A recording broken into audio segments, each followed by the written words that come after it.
Well, greetings everyone, and greetings to you too, Nicole. How are you today? Hi, George. Welcome, everyone.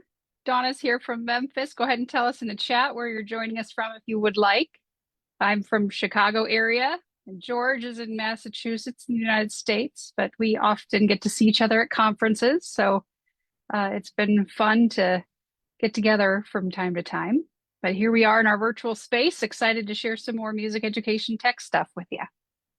And we've just crossed over into the summer months of teaching and other kinds of activities. How is the summer weather treating you where you are, Nicole? It's been good lately. We had a hot stretch for just a little bit, but other than that, it's been really nice and mild. Today it's very rainy, but how about you? Quite pleasant, actually. Uh, we haven't had any of the extremes that I keep seeing on television. And I should Yes. inform our audience that our guest that we're about to bring on has been facing some remarkable extremes of weather over in England to the point of even having problems with a webcam meltdown in the heat. So, no doubt we'll be hearing about that in just a few moments.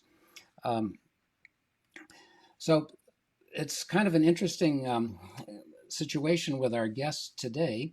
It is, she's a woman who we first heard her name when she joined the iPad Facebook teachers group.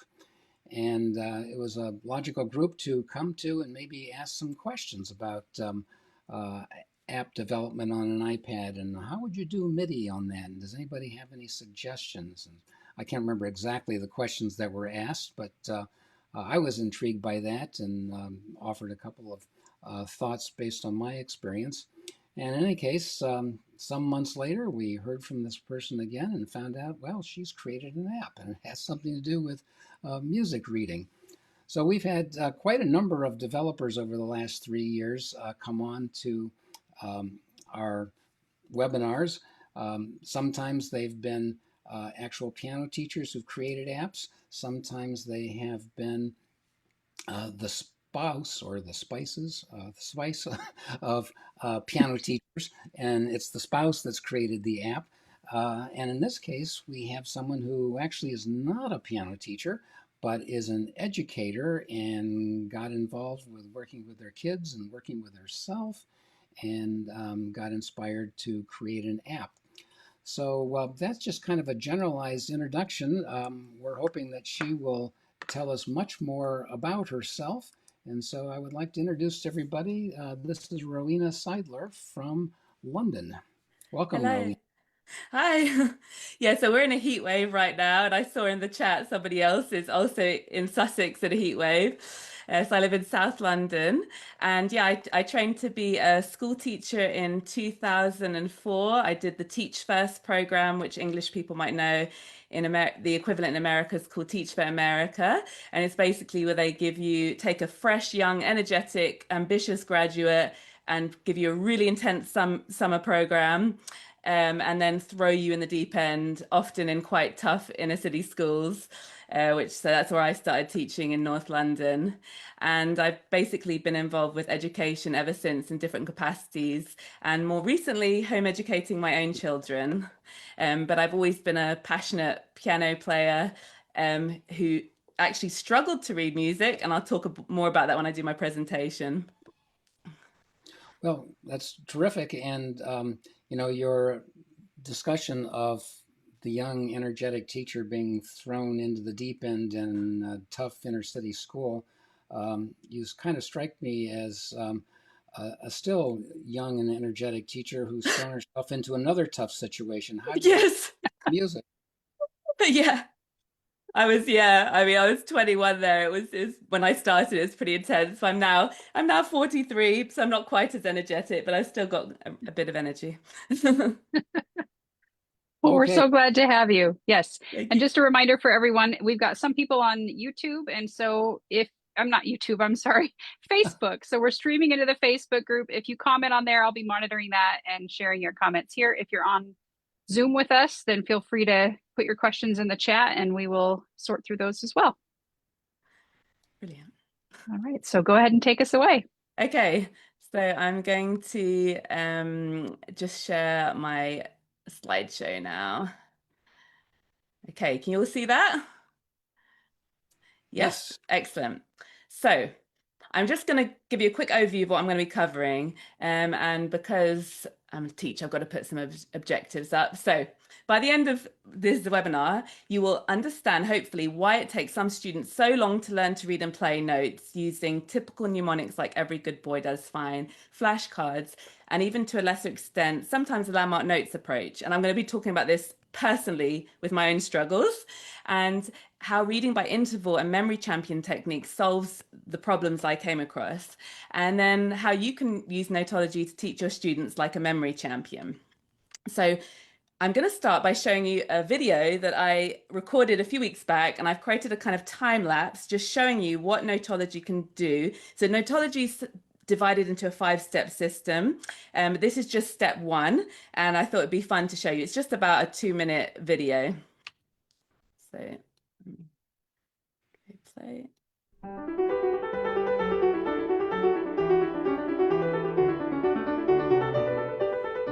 Let's start with this note here. I know some names of notes, but I don't really recognise. So do you know what that would be called? That name?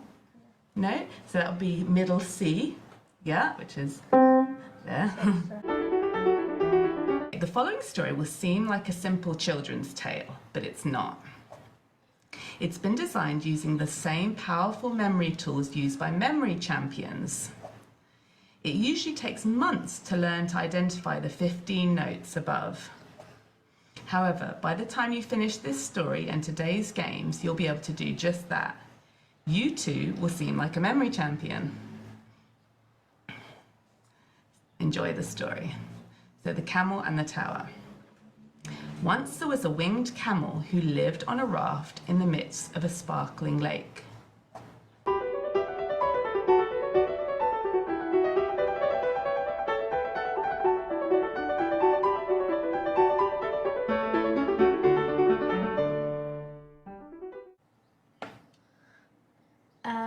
C for candle,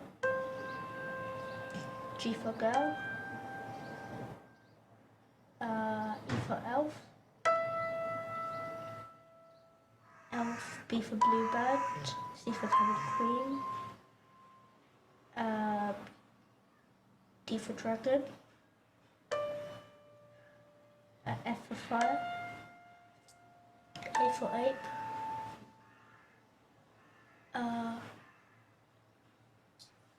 G for goat, D for dolphin, B for bear,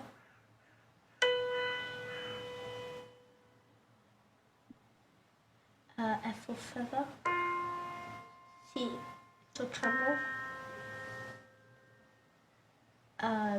E for edge, A for ass. Well done! You reduced even I further. keep going lower. You're going lower and lower. You'll get that bluebird soon. All right, I'll leave it there. Oh, sorry. So, just to give you a bit of backstory, this is my great-grandma, grandpa, who I called Opa because he's German, mum and me. And we all have one thing in common. We were all passionate about the piano since we were young. We all played by ear. We all, well, at least 3 generations, me, my mum, and my grandpa loved to compose music for fun. And none of us, all 4 of us, could not read music. And in July 2023, it was my 40th birthday. Sorry, I said before I was 43. I think I'm actually 42. I'm about to turn 43.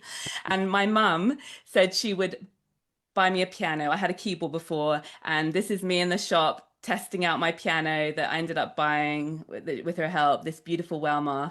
And I took it home and I made a decision. My children are not going to be the 5th generation of pianists who cannot read music. They are not going to feel the sadness, the shame, and the frustration I've lived with. So that was a key moment in my life that led to Noteology. So I began a journey to learn to read music so I could teach my own children. And because I came from a teaching background, I was very used to checking all the different pedagogical approaches. So here are some notes, and this is the range of notes that Noteology covers. And you may see them if you read music, you may see them like this. And you're noticing that they're going up step by step, and you're noticing there's different octaves there, and that the two C's and the bass and treble clef are the same C. But initially, this is how I saw the notes. I don't know if you can see that, but those are Chinese symbols. So they were just totally abstract symbols to me. They meant nothing. And then I remembered back to some lessons I'd had when I was young, that every good boy does fine. And this, and I started thinking, is this the way I'm going to learn? Because if you want to get to fluency, I'm thinking you need to be able to just go one step at a time. You need to be able to have a one-step process where you need to be able to know a note and in one step look at a note and in one step know what that note is. And I was thinking, so you can see I've circled the red note up there. Sorry, got a red circle. So I thought, that note there, if I wanted to figure out what that note was, it would actually be 6 steps, because first I'd have to remember the correct mnemonic, and then I'd have to go every good boy does fine, which is 5 steps, so 6 steps in total. And I thought, that's not going to help me get to fluency. So then I tried some flashcards and yeah, in the comments, how do you think, if you see notes as totally abstract symbols, do you think it would be easy, hard, or very hard to memorize abstract data using flashcards when you see them as something completely abstract? So I'll just give you a second to write in the comments how you think I experienced this trying with flashcards. Is there anyone written in the comments? I'll just state my reaction, which would be very hard. Yes. So I think it took me a week or two to maybe somewhat get 4 notes doing it this way. And I thought there has to be a better way than that. So seeing comments of frustrating twice and super hard. Yes, yes. So then I discovered the landmark notes approach, which some of you guys might have heard of. And I thought, fantastic, because one speedy step, all you have to do is be able to see the size of distance between 2 notes, and then all you have to do is go, okay, it's up a third, down a second, up a second, up a second. Oh, that note's the same. And I was totally excited about this way of learning to read by interval. And I say it's not just one step, it's one speedy step, because here's a bunch of kids. And if you ask them to rearrange each other based on height, they could do it incredibly quickly, because we're so naturally built to be able to notice the differences in heights. So I was totally impressed with this way of learning to read music and excited by it. But there's a second part to the landmark notes approach, which is you have to memorize these landmark notes. So I've labeled here, these are the notes you tend to memorize. And that in itself, I could see, okay, didn't really honestly excite me too much. I found out there were some tricks to make it a bit easier, so you could learn that the C's mirrored each other on the treble and bass clef. But it just didn't sort of get me particularly excited, but I thought, okay, it's doable. But then there was a part of the landmark notes that actually slightly concerned me, which was that if there's a note, so for example, you can see the blue, I don't know if you can see my mouse pointer. Can you guys see that? Yeah. So see that note there, that right now is just an abstract symbol in the beginner's mind, and it's between the C and the G. So using the landmark notes, if you suddenly get stuck on that note, you're playing by interval, you get stuck on that note, you've got to go, okay, well, I know that it's near the G, and I can see that's a third down from the G, and then you can play that note.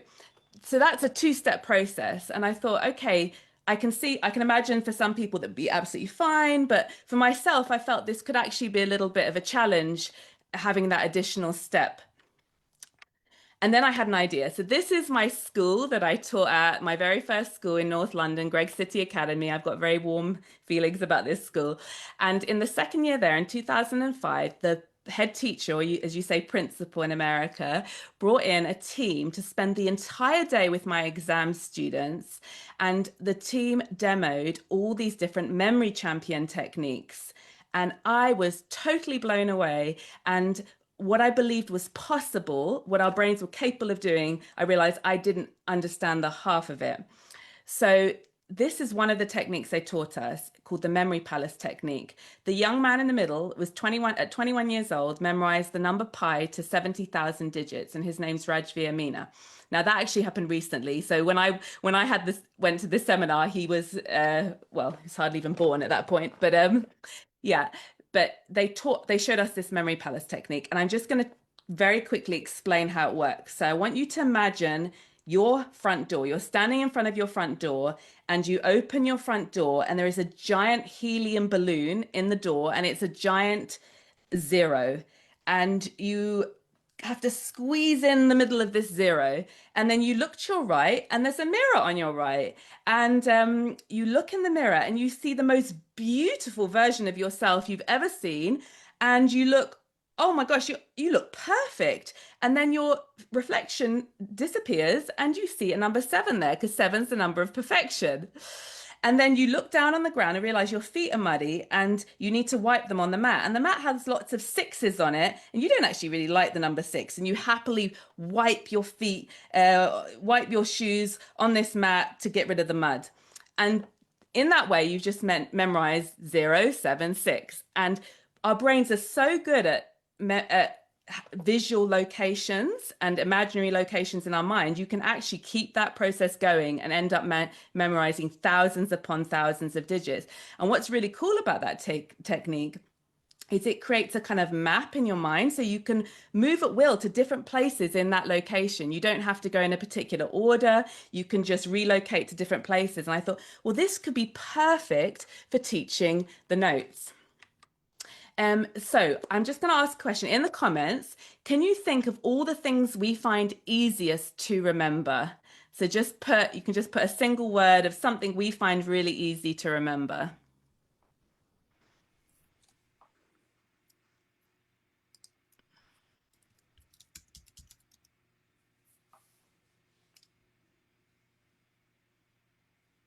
Have we got any replies yet? Well, we've got phone number, my name, basic math facts, movie quotes, and names of colors. How do I get from one place to another? I have trouble with that one sometimes. Favorite food, favorite color. Okay, excellent. So I'd say some of the things we actually find easiest to remember are stories, images. I actually find telephone numbers really difficult. I was just trying to remember my husband's telephone number the other day after we've been married for 13 years. So yeah, stories, images, smells, beautiful places that we can just see once and remember it for the rest of our lives. So there's certain things that our brains are absolutely brilliant at memorizing. And the memory master techniques basically takes those things and creates a system around them to enable us to memorize abstract data. So I'm not going to go through all of these, but just a few of them. So method of loci, which is the memory palace technique, the link method, the story method, chunking, spaced repetition is a way to help once you've encoded through some of those other techniques, how you can help actually get the memories into deeper memory. So there's all these techniques and you can look them up online. So I basically combined a whole bunch of these together, and so you can see on the left here, you've got these notes that are just totally abstract symbols, to put them into a story that's an adventurous story full of evil and good characters and things, that then can quite easily and quickly turn those characters into the note names, which then can enable you very quickly to know the notes. Just as, remember at the very beginning of the slide, I said, oh, a music teacher probably sees them like this. Well, very quickly, using this technique, now the student is seeing them like that, in the same way the teacher does. They're noticing the octaves, they know the letter names, etc. So that was basically the approach I came up with. But then there was the problem of the keys, because that just helped you know the notes themselves on the staff. But what about the keys? So here are some keys. And this might be how you see those keys. You can again see the different octaves. You can see the repeating notes, the C's all repeating. You can notice there's 2 black keys, 3 black keys, 2 black keys, 3 black keys. So here's a question for you to just think about. How does a complete beginner see those keys?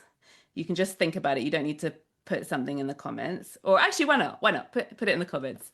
It might take a moment to just, yeah. So how does a complete beginner see those keys? You know, for me, that's a very interesting question because I probably have preconceived ideas as to how I really think that they see things, but I have no idea whether those preconceived ideas are actually accurate. And if somebody's studied that, that would be interesting now information. Well, I'm going to put what I think. You're right. We can't 100% know, but just my experience of doing notology with lots of kids, this is how I think they see them. So have we got any replies yet in the comments? Oh, yes. I'll read some here to you. We've got sometimes they don't see the repeating patterns of black keys. Someone said Hmm. black and white. That's what most of my students comment when I ask them. Um, Someone said clicky sound buttons. Yes. And somebody else says they do not necessarily pick up on the patterns until they've been shown. Um, Yes. and then someone says a row of white and a row of black. And Nicole has suggested they sometimes see high keys black and low keys white because of the height. Oh, interesting. Yeah. Yes. So, And oh, sorry. Hmm. and the last comment I see here is definitely sound buttons. So that's more Yes. of a functional response. Sound buttons. I love it. So this is how I think, from my short experience, that a lot of kids see the keys. Just random. They're not as people said, they're not noticing the patterns. And I put up there a complete beginner sees an AI keyboard because if you've ever asked AI to draw a keyboard, it gets it completely wrong. It's quite funny. That's how a clue if a picture's been made by AI.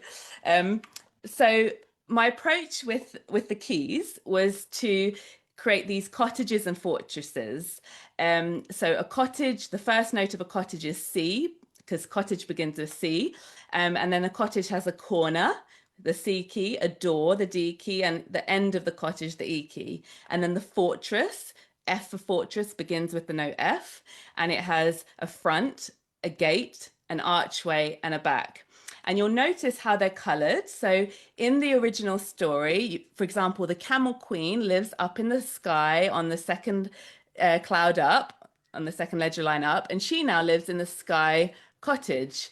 And the evil cobra, he lives in the corner of the evil cottage at the other end of the piano. So it's a way for them to get their keyboard geography. And so Noteology, you can either print these out from within the app or you can purchase these as hardboard overlays. And there you can see them. That's my daughter using the app with the overlays. So there still was a problem, which is that reading note by note could never achieve serious fluency. So I felt it was very important that myself and students would know the golden rule, which is whenever you can read by interval, only think about the notes when you have to. So Noteology gets them knowing all their notes very quickly, but they don't want to be reading note by note. So that was basically my approach that I first did on myself, and yeah, and then on my kids, and then tested on many other kids, and now piano schools are using, etc. So I'm gonna demo you the app in a second, but just before I do, I want to just show you. So a music teacher from Portugal actually translated the story for his son, and I just wanted to show you his reaction. It's in Portuguese. I don't understand Portuguese, but it's just fun to see his reaction because the stories were designed to be engaging for kids, and this kind of illustrates that.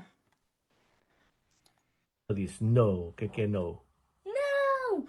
We will destroy. Nós vamos. Destruir. The whole world. Eles querem destruir isto. Tudo. Tudo. A terra e os camelos. I love that video. Um, Disse no. sorry. Okay. So stop sharing PowerPoint. All right. Okay, am I back now? Yes. Cool. And I just wanted to show you that this book here is an Easy Classics book. And in the corner, it's got my granddad's sticker, which is Edward Elbran. That was my granddad. He's passed away now. And after a few weeks of using the Noteology system myself and learning to read by interval, I was able to start playing pieces from this book. which made me bawl my eyes out. And partly why I cried so hard as well is he'd in pencil written all the notes in because he never learned to read music. And so he had to try and read note by note. And I was able to just ignore those and actually start playing. And that was incredibly exciting for me. Wonderful. And there's one more comment I might as well interject from the comments. Donna says, I taught one student who was post-stroke, and she simply could not see the patterns of keys at all, but she could use the name printed on the piano to find other notes by intervals, and she was able to explain what she was doing. Oh, amazing. Amazing. Yeah. Thanks for that, Donna. So shall I now share the iPad screen to kind of go through the app? Yeah. Delightful. Great. So let's go to share.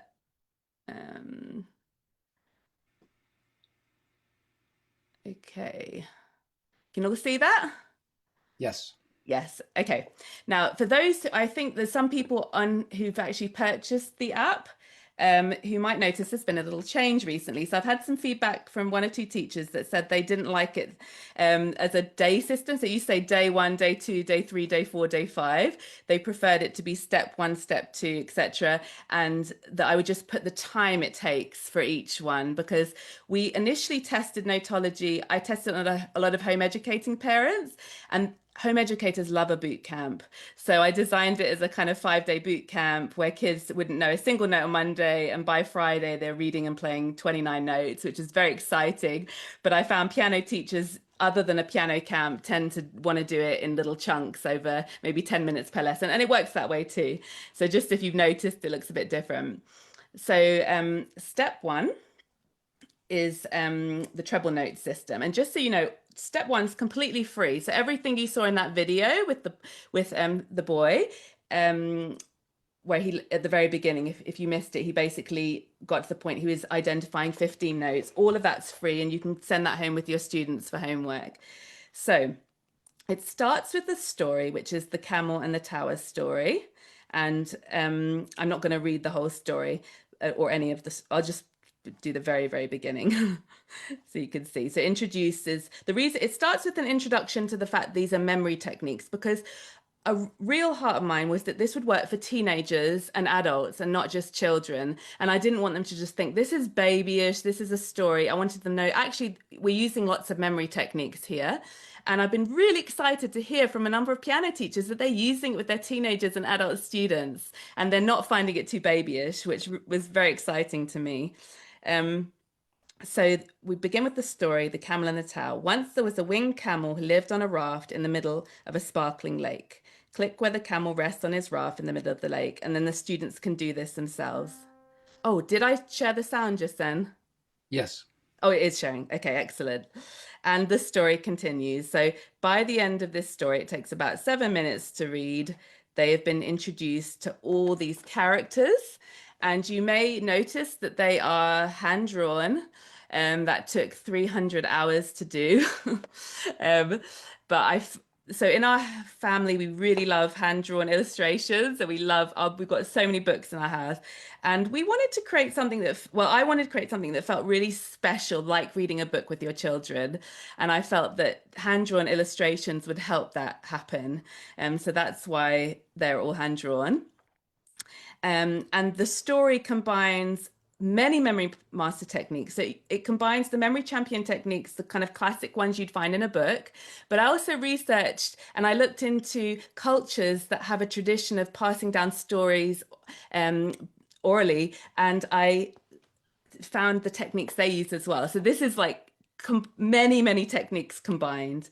And then once they've been through the story, they just practice saying each of the different characters' names, so that they don't have to go through the whole story again, just to remember the names. And so they practice saying C for camel, D for dolphin, and they're encouraged to continue doing that through the whole of the first part, the treble note system.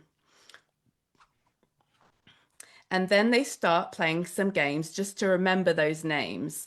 So the very first game will just have them remember, they say D and they go, okay, D for dragon, B for bear, G for goat. And each game gets just slightly more difficult, but we're trying to wean them off all the help that we're giving them with all the pictures and characters. So once they've got the names down, which usually will happen by the time they've done level 1, 2, and 3, they then get to the story position games. And these games are trying to now remember where those characters are positioned once they know the name. So where does the goat live? Well, the goat lives on the bottom glass staircase, and the bear lives in the middle of the tower, etc. And again, those games get a little bit harder, a little bit harder. So by the end of the story position games, oh, I should say that you'll notice that these games start having sometimes not having the background as well. So the very next game now has no background. They start getting used to just seeing the plain stuff. So by the end of the story position games, they're now seeing something like that, and they're remembering that the feather is on the bottom floor and the axe is on the second floor up, and the ape lives on the cloud, on the first cloud up, etc. So now now they know the names, they know the positions. We want to start making it a little bit difficult. So you've got the more difficult. So you've got the flip the note games.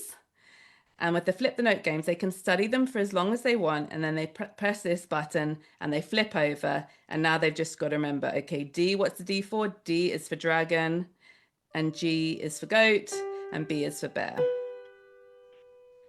So, and then the flip the note games, again, get a bit harder, a bit harder. So the last of those, of part 1 of the flip the note games is looking like that now. So they've got 5 to choose from. And then the next set of flip the note games are exactly the same as the ones before, but there's no pictures to help. So if I just choose, for example, the last of these ones, they're now seeing it like that. So they've got to just remember C is for camel and E is for edge. And once they've done that, they're ready for to start recalling these notes. All these games are basically made this memory palace in their mind much more concrete, and they can now see if they can start recalling the notes from this memory palace. So the first one's just very easy, just showing the character. And you'll notice his face is orange because they need to match the colors of the notes at the bottom with the characters. So E for elf and A for ape, like that. The one after that is now, they're just seeing the note like that. So they've got no character to help them. So they can remember the girl and the camel queen. And I've now, thanks to a piano teacher who sent me an amazing long voice message that really helped me, I've added an additional game that will be there in the next update. So it's not on there now.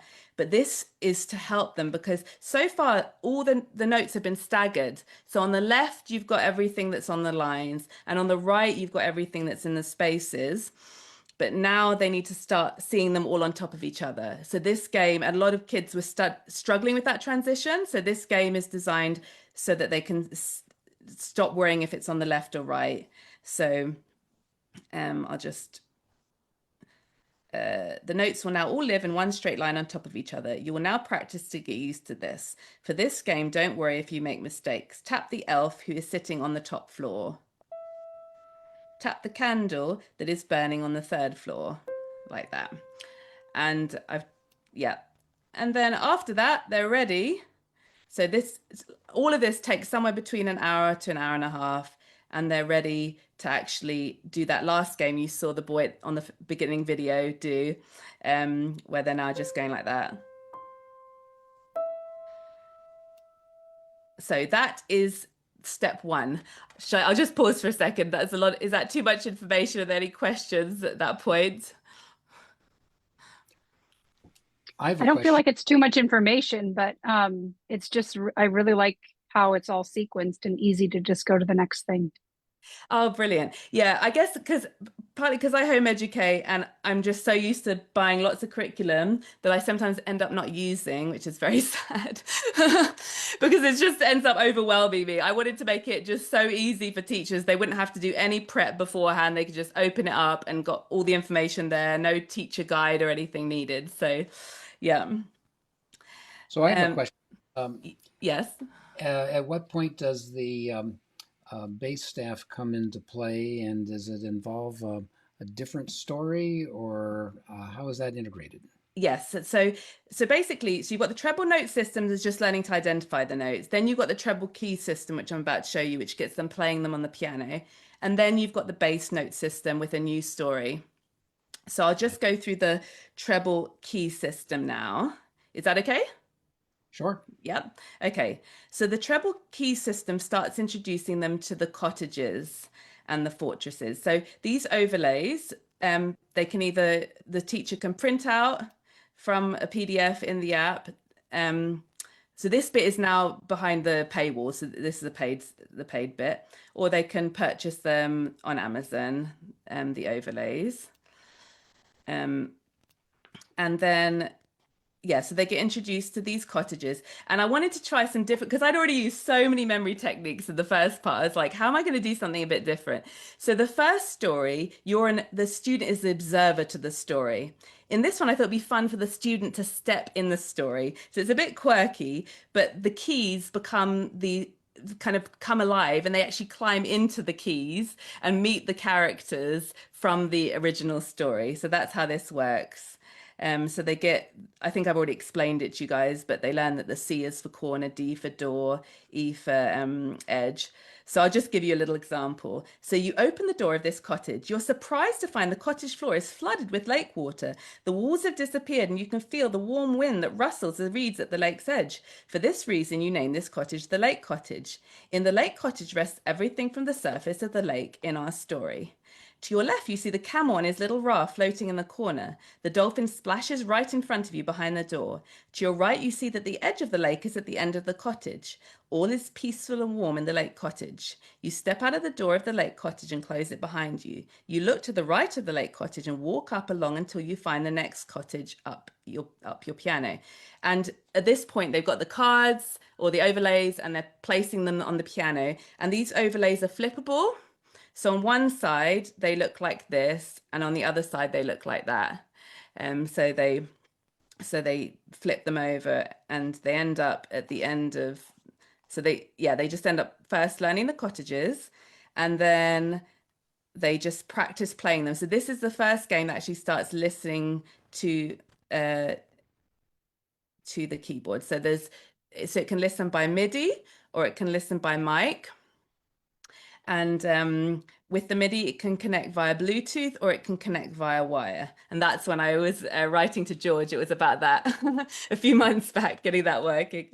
So for now, I'll just put it on mic. And the kids get very excited when they realize that the characters are now going to react to them playing them on the piano. I don't actually have my piano next to me, so I can't fully demo this, but I'm sure you can kind of imagine how it works. So they just start with playing the cottage characters. So they play them initially. So again, we're trying to wean them off all the help. So they start with playing them with the cards with the empty side shown. And then with the lettered side shown, and they play these three games. So they play this game and have to play that on the piano with the overlays with all the letters and the characters on them. And then with the overlays in the same position, they play this game with now just seeing the note, and then they're playing that game. And once they've done it with the overlays all showing the lettered side with the characters, they then flip them over to the empty side, play those three games again, and then they remove them all together and play those three games again. So by the end, they're playing all the cottages without any help on the piano or with no background on the staff. And then the same thing happens with the fortresses. And then they do all of the keys, the cottages and the fortresses. And at the end, there's a little time test for them, and they can repeat that test again and again. So was that clear? Yes, I have a question for you, because you don't have a keyboard right now to demonstrate it. When they see a prompt and they're expected to play a note on their piano, Yes. If they play the wrong note, how does the program respond to that? So it shakes. Okay. Yeah, they get a little shaky noise and it shakes. But I have actually calibrated it to be very sensitive to getting the correct note and less sensitive if they get it wrong, just because kids get so disheartened when they get it wrong. And so if they accidentally slip and press the wrong key just by accident really quickly, it probably won't register as the wrong note. Just, yeah, I don't know if that's right. I did it that way, but I found that so it will register if you clearly play the wrong note. Yeah. But it doesn't screech at you or something like that. No, it just does a little shake. um, One question I have is on the time test. Is it randomized or is it the same time test each time?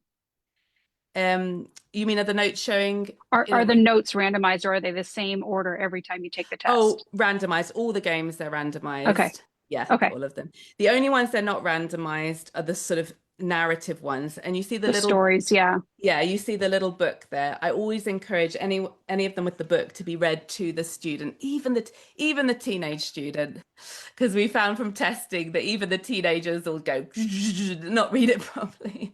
So, yeah. Um, Okay, and then you've got the bass note system, which is exactly the same as the treble note system, except it's now with a new story, new characters. And my kids like the treble note story better. I love the bass note story better. It's got, yeah, it's got some um, big themes of sacrifice and redemption, and you'll see if you read it. That's my favorite one. Um, yeah, so it's exactly the same. And I was going to ask then you about that if I could. Do with they end up associating a little bit of a sense of evil with the lower end of the keyboard, maybe? When this is Yes, all done? yes. So if we go to the bass note system, so it's basically, I'll just give you an overview of the story. So you've got the father, the daughter, and the baby, and they live in this lake. But a terrible thing had happened that their mother had gone up to the lake to get food a number of years back, and had actually been taken away by this cobra. And so the father's trying wants to keep his children safe. So he puts lots of things in the lake to try and protect them. So you've got the anchor at the bottom, which is a magic anchor that glows if there's danger. And they've each been given a protector. So you've got the baby has a crab, and the daughter has an eel, and the father has his goldfish. But meanwhile, under the ground, the cobra, they don't know the cobra lives right beneath them. And there's the evil cobra and the evil dog and the evil eagle. But the cobra's the most evil. The dog's a bit less evil, and the eagle's even less evil. And there's a magic flute there. And the flute has the potential to be good or evil depending on who plays it. And the cobra wants to play this evil tune to destroy the world above. And I'll leave you on a cliffhanger to let you know what happens. But that's basically the story. So, yeah. Um, yeah, so the bass and then the base key system, again, very similar. They get introduced to the new cottages and new fortresses. And then the grand staff system is bringing all of those together. So they start seeing them as one cohesive picture with the bass and the treble clef. And by the end of it used to be called day 5, but now step 5, they are playing all 29 notes with nothing on the piano, the overlays removed, no backgrounds. And it's because this memory palace is so deeply ingrained in their mind that when they see that note there on the screen, they are seeing a dolphin. And they do know that the dolphin lives in the lake cottage on the piano. And it just, yeah, that's how it works. So when we did testing at that point, so every game you need to get 100% accuracy to go on to the next game. So they will have had to get 100% accuracy to finish step 5.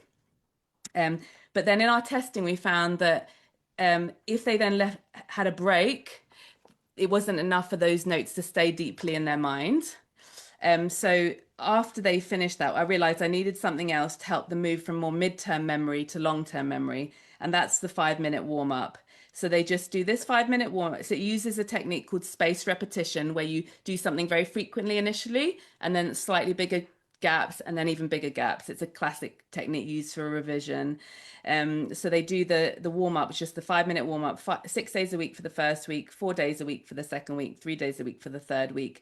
And we found by doing that, as long as they were still playing real music and didn't just stop everything musical, that the notes seemed to stick 6 months and even a year later. So yeah, that is basically the whole system explained, I believe.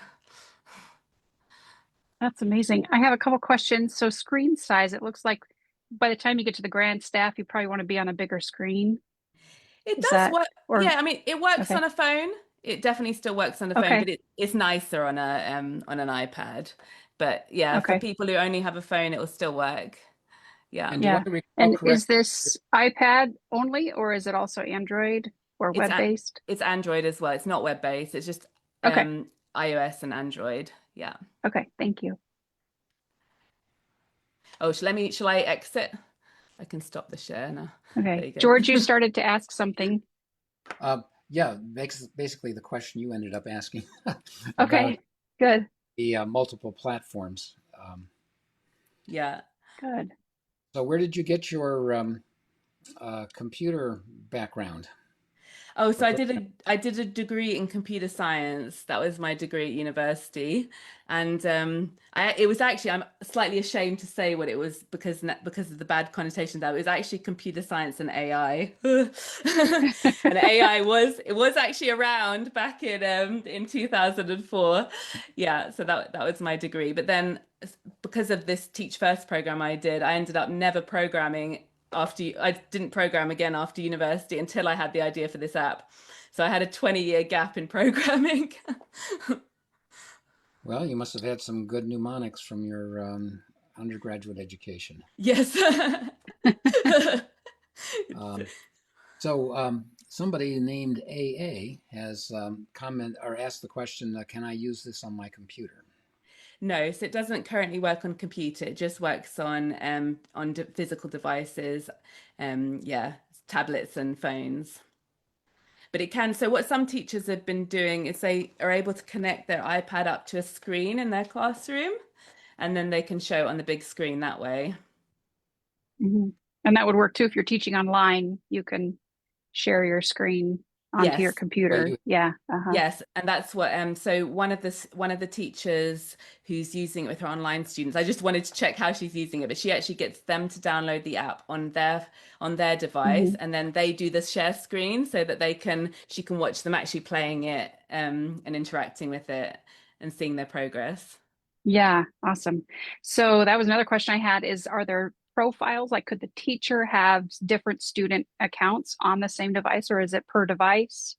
Yes. So basically from the teacher, oh, this took me so long to do, but I did it. It was I got it. So there's a link teacher student now. So what they can Okay. do, yeah, so the students can have their student account and then the teacher has their account and there's a code. The teacher gets a funny code. It took me a very long time to get this code right because it's basically a combination of 3 words. And even though I checked all those words, there's no weird words in there. It's amazing how you take 3 random words and it can create something a bit strange. So I hope your code won't be weird, but I've really tried to make sure it won't. But you then give that code to the student and they can put it in and then it creates a link. So it means that because I loved the idea that the student could do a bit of it at home and then come into back to their lesson and continue where they left off in their lesson. And the teacher can also then be able to open up and see it as if they're in the student's account completely and see what they've done. Yeah. Wow. Okay. So then if there's multiple siblings in a family, would they be able to toggle between, or is it connected to the device?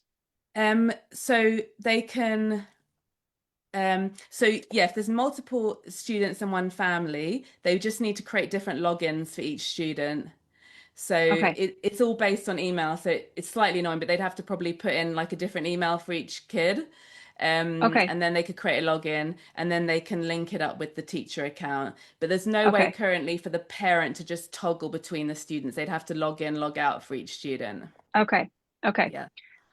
So and it's still like they could still review the story with one login. Like it wouldn't have to be yeah, I can Yeah. see value in doing it both ways. Yeah. Yeah, and I also designed it such that you can start at any place you want and just continue, like it naturally moves Hmm. on to the next place, so that so if a teacher only wanted to buy one copy of it and use it again and again with different students and not have to do all the logins and stuff, it's still very, as Hmm. long as they just kept a record of where the last game was, they can just jump right to that place and it will naturally move forward from that place. Yeah. Okay.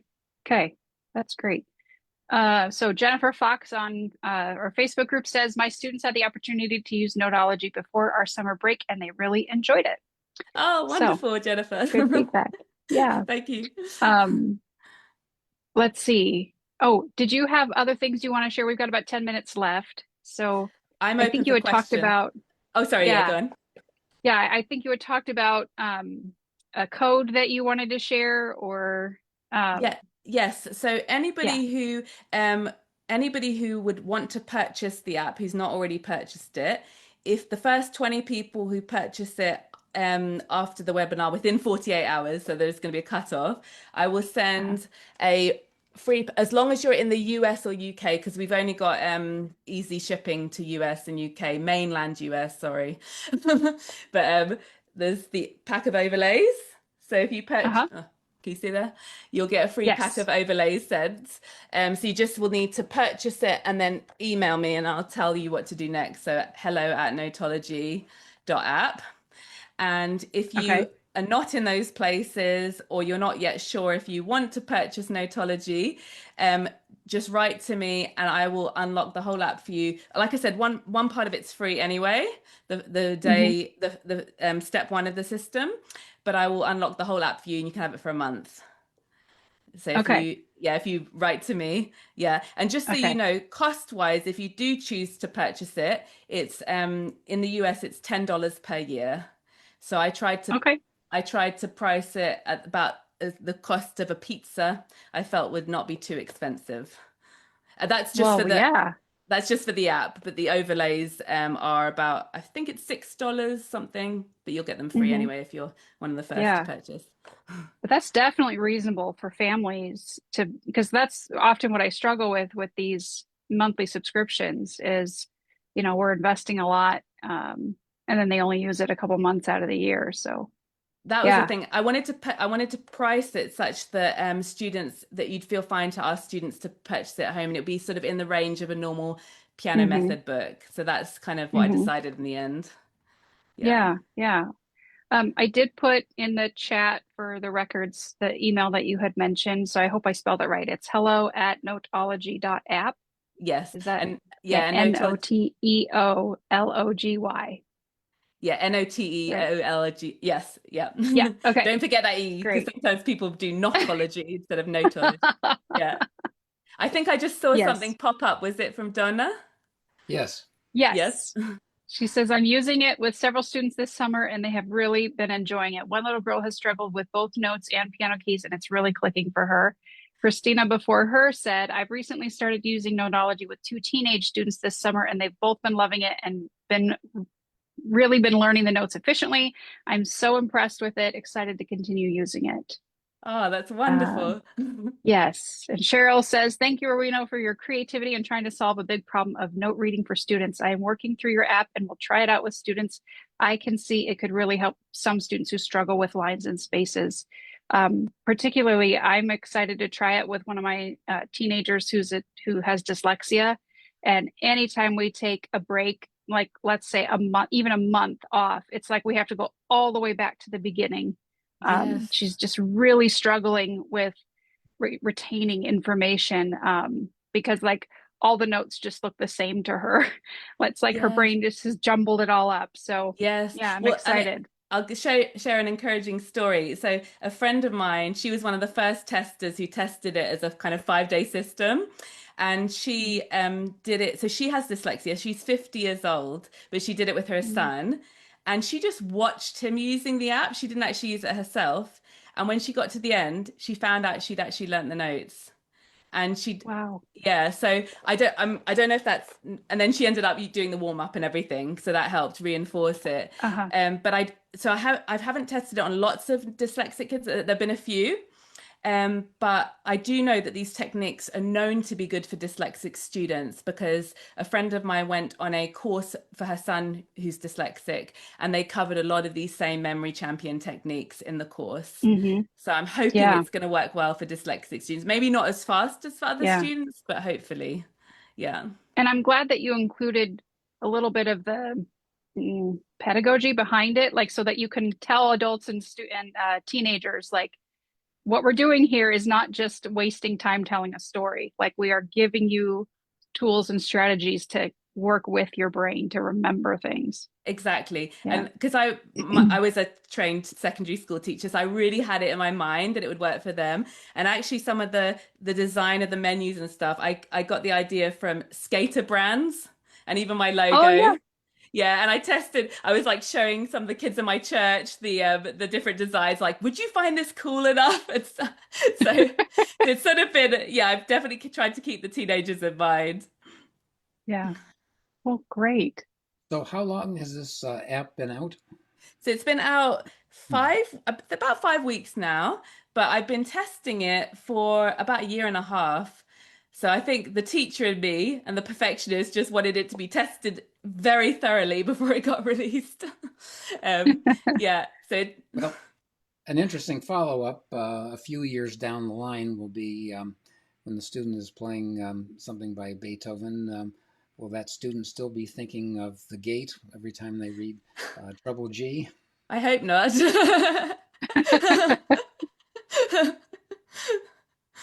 Yeah. Eventually, I think that would be good to learn more about like what happens with those who use a memory palace if they always have to continue to go through the memory palace in their head to recall things, or if they can find short tracks. Yeah. So my experience of doing it myself is that most of the notes now I just know as the letter. Uh-huh. I don't think of goldfish or whatever. But then now and Uh-huh. again, if there is a little struggle, then it'll pop into my brain that image, and then I'll be able to go Mm. forward like that. But like I said, if you're primarily reading by interval, then it shouldn't matter too much. And I think from what I can tell from being all these piano teacher groups, that a lot of piano teachers are trying to teach now primarily by interval. So Hmm. yeah. Yeah, the problem I have with intervallic reading, well, two problems that I find students who really struggle. I mean, I love it. I think it's a much faster way to read. But for some reason, when we get more than the two lines, like you showed an example of having two staff lines with three notes, like when we start getting to five lines, like some of those students really get lost in that sea of five lines. Um, Yes. and able, it just takes a lot of work for them to notice how far something is apart. And it's not that it can't be done. It's just a little harder than I thought it would be to read intervallically for So, some. so Yeah. I can recommend a few resources. So I've actually on my website, I've got a recommended section full of resources Okay. to do with intervallic reading. And Hmm. just to name two, I love Helen Marley's Succeeding at the Piano method books I've been using with my kids to supplement their lessons. And there's also Laura Gabriellison has an app, Interval Climb, which is a Yes. two-player app. And that was actually the app I used on myself to learn the intervals and with my kids. And I was just amazed. Within days, we were actually recognizing sixths and sevenths. So Okay. yeah, I really Well, and that's Laura's joining us on our Facebook group oh, hi viewing. Laura. So, yeah. Well, good. Okay. Well, George, what else you got? Well, I think this has been a wonderful presentation. I really appreciate your personal energy, and I can see that that energy is embedded in your app as well, which is really cool.